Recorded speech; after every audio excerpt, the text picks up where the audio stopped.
आपके ही पार्टी के नेता हैं बन्ना गुप्ता, मंत्री भी हैं, उन्होंने कहा कि हिंदी को जोड़ना ही होगा, उसमें कोई कंप्रोमाइज़ नहीं होगा। अगर सरकार या हमारी पार्टी दबाव बना के ऐसा नहीं करा पाती तो हमारा इस्तीफ़ा तैयार। वाल आसुक जो विधानसभा का घेराव करने जा रही है, बोल रही है कि झारखंडी अस्मिता, झारखंडी पहचान इस सरकार में खतरे में है। क्या वाकई में प्रदीप यादव भी ऐसा मानते हैं, या प्रदीप यादव ये मानते हैं कि सरकार झारखंडी पहचान के ही बदौलत चल रही?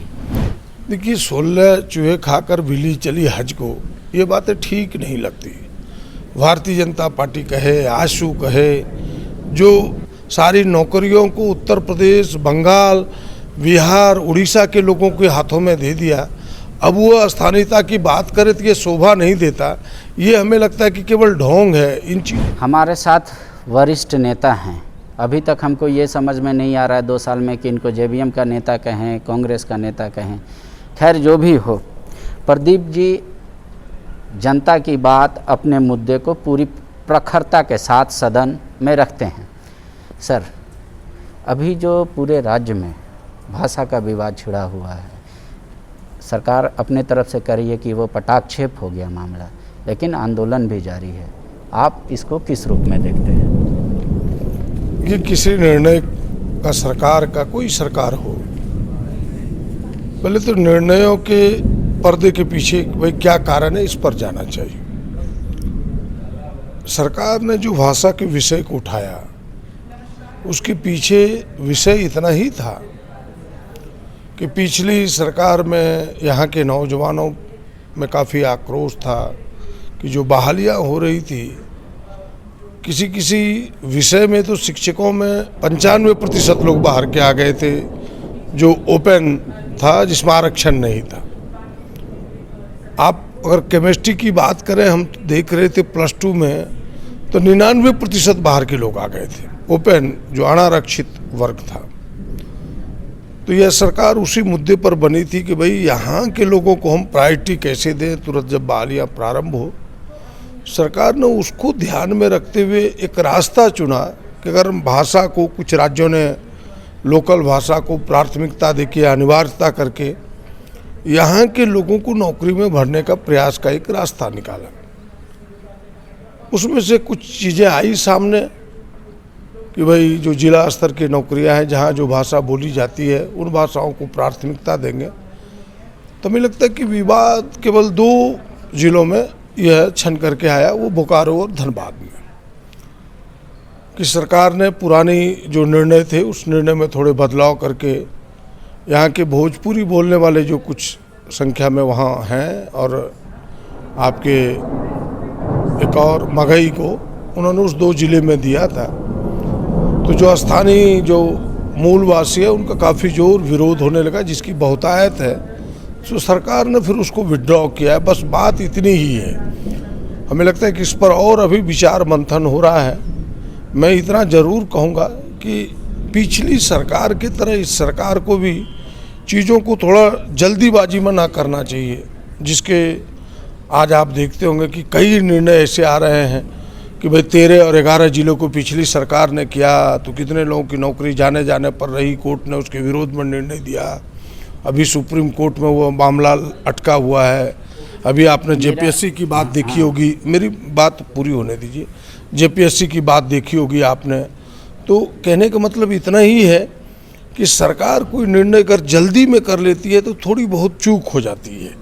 तो हमें लगता है कि सरकार ने थोड़ी जल्दी में वह निर्णय ली थी, हालांकि राज्य के हित में वह निर्णय था, उसी में थोड़ी बहुत चूक हुई थी, सरकार ने उसे सुधारा है। बात तो इतनी ही है। आंदोलनकारी ये मांग कर रहे हैं कि सिर्फ 9 भाषा जो जनजातीय और क्षेत्रीय है उन्हीं को रखा जाए, बाकी और किसी भाषा को नहीं। जैसे उर्दू का भी वो लोग कह रहे हैं कि हटाना चाहिए। प्रदीप यादव इसको किस रूप से देखते हैं? मेरा दूसरा सवाल कि ये जिलावार वाइज है, क्या अंगिका बोलने वाले छात्र दरोगा बनने की कैपेसिटी नहीं रखते, या उनको इस आधार पर रोक दिया जाए कि वो सिर्फ अंगिका बोलते हैं? वो भी तो एक मुद्दा उठ रहा है कांग्रेस में। नहीं, वो मुद्दा नहीं उठ रहा है। हम सबों ने इस विषय को सरकार के सामने रखा है कि उसको कोई ना कोई ऑप्शन आप दीजिए। ठीक है, आपके निर्णय राज्य हित में है, आपके सामने किस तरह से अधिकारियों ने पेश किया है, जिस आधार पर यह निर्णय हुआ है। तो इसीलिए हमने कहा कि सरकार को ठोक बजा करके ही निर्णय करने से यह बेहतर होता। थोड़ी जल्दीबाजी में राज्य हित में उन्होंने कदम उठाया है। हमें लगता है कि अभी कांग्रेस में यह विचार चल रहा है। कांग्रेस अभी चिंतन शिविर भी की, 3 विषयों पर थोड़ी चर्चा भी हुई है।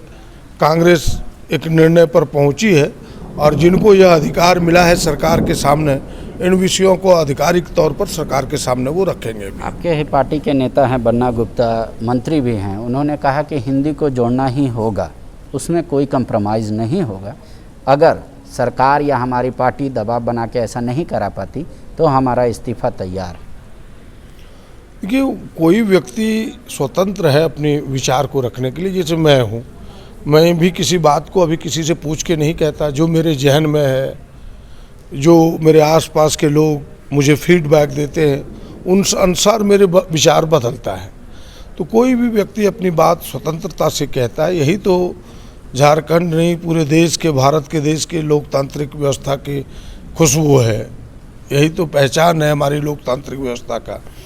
तो कोई बात अपनी कहता है तो उनको कहने से आप रोक नहीं सकते। निर्णय तो कांग्रेस पार्टी को करनी है, सरकार को करनी है, और हम उसमें से कोई बड़े लोग हैं नहीं जो इस निर्णय में भागीदार हैं। हम तो एक छोटे से सिपाही हैं। अपनी बात को हम भी उचित फोरम पर रखने का प्रयास करते हैं। एक आखिरी सवाल, आजसू जो विधानसभा का घेराव करने जा रही है, बोल रही है कि झारखंडी अस्मिता, झारखंडी पहचान इस सरकार में खतरे में है। क्या वाकई में प्रदीप यादव भी ऐसा मानते हैं, या प्रदीप यादव ये मानते हैं कि सरकार झारखंडी पहचान के ही बदौलत चल रही है? देखिए, 16 चूहे खाकर बिल्ली चली हज को, ये बातें ठीक नहीं लगती। भारतीय जनता पार्टी कहे, आशू कहे, जो 21 वर्षों में 18-19 वर्षों तक लगातार शासन में रहे, जिसने पूरी व्यवस्था को चौपट करके रख दिया, सारी नौकरियों को उत्तर प्रदेश, बंगाल, बिहार, उड़ीसा के लोगों के हाथों में दे दिया, अब वो स्थानीयता की बात करे तो ये शोभा नहीं देता। ये हमें लगता है कि केवल ढोंग है। इन चीज़ों को जनता पहचानती है, इन चीज़ों को समझती है कि वो राजनीतिक जमीन बचाने के लिए इस प्रकार की बात केवल कर रहे हैं। सच अगर होता तो उस समय अगर वो दबंगता से, दृढ़ता से भारतीय जनता पार्टी के गठबंधन की सरकार में जब वो थे, इस विषय को रखते और वहाँ कुछ फलाफल आता स्थानीय लोगों के पक्ष में, झारखंडियों के पक्ष में, तब आजसू की वाहवाही होती। आज तो केवल लगेगा कि नहीं, अब जब समय बीत चुका है, जब उनके हाथ में कुछ है नहीं, तो यूँ ही लोगों को बरगला रहे हैं और इन सवालों को खड़ा कर रहे हैं। उर्दू को जोड़ना 24 जिला में, या मतलब 24 जिला में रखे रहना बरकरार, क्या प्रदीप यादव को भी अटक रहा है आंदोलनकारियों की तरह? कि वो लोग पूछ रहे हैं इसका आधार क्या है? देखिए, हमने बात कही है कि भाई उर्दू की भी एक बड़ी पार्ट्स है, उर्दू को लिखने पढ़ने वाले लोग, तो इसलिए सरकार ने रखा होगा। लेकिन जो पूर्णता है भाषा के सभी चीज़ों पर, हमने अपने विषय को उचित फोरम पर रखा है। जो हमारी पार्टी जिसके साथ आज हम हैं, कांग्रेस उस पर सही निर्णय लेके, जो उसकी टीम है, हमारे विधायक दल के लीडर हैं, हमारे प्रभारी हैं, हमारे अध्यक्ष हैं, वो सारे लोग निर्णय करके सरकार के सामने रखेंगे। शुक्रिया। तो प्रदीप यादव का मानना है कि सरकार का निर्णय जल्दीबाजी में नहीं लेनी चाहिए, और पार्टी में इनकी भूमिका उतनी बड़ी नहीं है कि सरकार को डायरेक्ट कर दे। लेकिन कहा है कि चिंतन शिविर में अपनी बात रख दिया, अब पार्टी उचित फोरम में बात को रखेगी और सरकार सही फैसला लेगी। थोड़ा वक्त और लगेगा। शुक्रिया। तुमने तैयारी कहाँ से की? NIBM से। मैं NIBM को बधाई देता हूँ। आप जो सपना देख रहे हैं, उस सपने को हम दोनों मिलकर पूरा करेंगे। NIBM.